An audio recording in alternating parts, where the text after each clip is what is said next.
Mesdames et messieurs, bonsoir et bienvenue. Courage, la météo s'améliore. Milieu de semaine, encore une belle journée de transition lundi avec la même perturbation qui aura résidé sur une bonne partie du pays ce dimanche encore. On voit d'ailleurs le ciel complètement couvert par les nuages. Il y a eu du vent et aussi des précipitations avec le ciel de traîne qui aura suivi.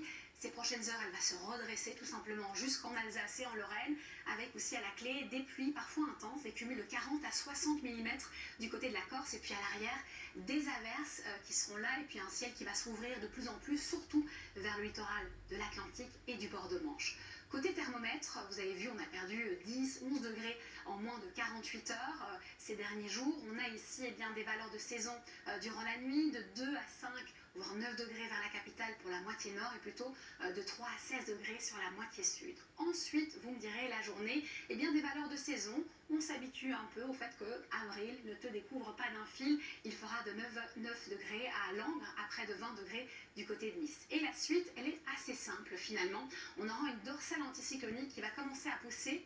Elle va empêcher cette nouvelle perturbation de vraiment s'infiltrer. Il n'empêche qu'elle va quand même ennuager le ciel de la Bretagne. On aura Mistral, Tramontane de l'autre côté, coup de tonnerre possible vers la Côte d'Azur et la Corse, et un thermomètre qui commence à augmenter timidement et sûrement.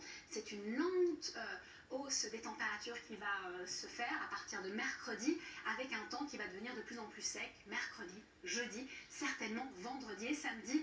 Même si l'indice de confiance n'est que de 3, on terminerait sur une note plutôt lumineuse. Je vous laisse entre les mains d'Evelyne Delia ce lundi pour en parler. Il est temps pour moi de partir. Je voulais d'abord remercier la direction pour sa confiance. Merci aussi de m'avoir donné ma chance. Merci de m'avoir accueilli si bien au sein du service météo, à Evelyne Delia et Louis Baudin. Je voulais aussi remercier toutes les équipes qui sont derrière ce bulletin météo, à savoir évidemment l'infographie, la régie, le chef de chaîne qui nous donne des secondes précieuses parfois dont on a besoin, Météo France qui nous briefe. Je voudrais aussi dire que j'ai été infiniment honorée de travailler au service Info TF1 et plus précisément avec l'équipe du week-end. Je voudrais aussi dire merci à toutes celles qui font en sorte qu'on ait cette belle mine à l'antenne. Et oui, il est temps pour moi donc de tourner cette page, en écrire une nouvelle. C'est vrai, j'ai le cœur serré, mais je suis quand même heureuse de partir. Merci à vous, cher public, pour votre soutien, votre bienveillance. Avec vous, j'ai beaucoup grandi, 10 ans d'expérience, c'est pas rien. Je pars donc aussi avec un certain bagage. Belle soirée et surtout, prenez bien soin de vous. Vous avez regardé la